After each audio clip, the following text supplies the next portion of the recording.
8,000. 8,000 profit. ഞാൻ നാളെ തന്നെ ഒരു ചായക്കട തുടങ്ങും. എത്ര നാളായി നമ്മുടെ കേരളത്തിൽ വന്നിട്ട്? 12 കൊല്ലമായി. ഇപ്പൊ എത്ര ഷോപ്പുണ്ട്? ടീ ഷോപ്പുകളുണ്ട്? 2 ഉണ്ട്.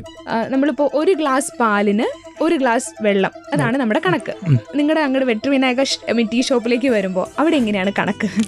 ഞങ്ങളിപ്പോൾ അതിന് വെള്ളം ചേർക്കാറില്ല. ഞങ്ങളുടെ മറ്റേ ആ ടിക്കേഷൻ്റെ വെള്ളമല്ലേ, അത് മാത്രമേ ഞങ്ങൾ ചേർക്കത്തുള്ളൂ. പാലില് വെള്ളം ചേർക്കത്തില്ല. ഇപ്പം പാലില് വെള്ളം ചേർക്കുമ്പോൾ ടേസ്റ്റ് കുറവാവൂലേ. അപ്പൊ ഇത് എങ്ങനെയാ ലാഭം? ചായക്ക് ലാഭം നോക്കിയിട്ടല്ല, ഞങ്ങൾ കടിക്കാൻ ലാഭം നോക്കണേ. ഓ, ചായ അങ്ങനെ വിട്ടേക്കാണ്. അപ്പോൾ ഒരു കടി കഴിക്കുമ്പോൾ ചായ കുടിച്ചാലേ അവർക്ക് ഒരു സുഖം കിട്ടുള്ളൂ. ഓക്കെ, അപ്പോൾ ഈ സ്നാക്സിൽ എന്താണ് ലാഭം? നമുക്കത് ബൾക്കായിട്ട് പോവല്ലേ, വീടുകളിലേക്ക് കൊച്ചുകളിലേക്ക് കുറെ മേടിക്കാനും 10, 15 അങ്ങനെയൊക്കെ മേടിക്കുമ്പോൾ നമുക്ക് അതിൽ ലാഭം കിട്ടും. ഒരു സ്നാക്സിന് എത്ര രൂപയാ? പറഞ്ഞ 7 രൂപ. 7 രൂപ. അപ്പൊ ഒരു ദിവസം എത്ര ലാഭം കിട്ടും? 8,000. 8,000 പ്രോഫിറ്റ്. ഐ മീൻ നിങ്ങളുടെ ഇതെല്ലാം കട്ട് ചെയ്തിട്ട്? എല്ലാം കട്ട് ചെയ്തിട്ട്.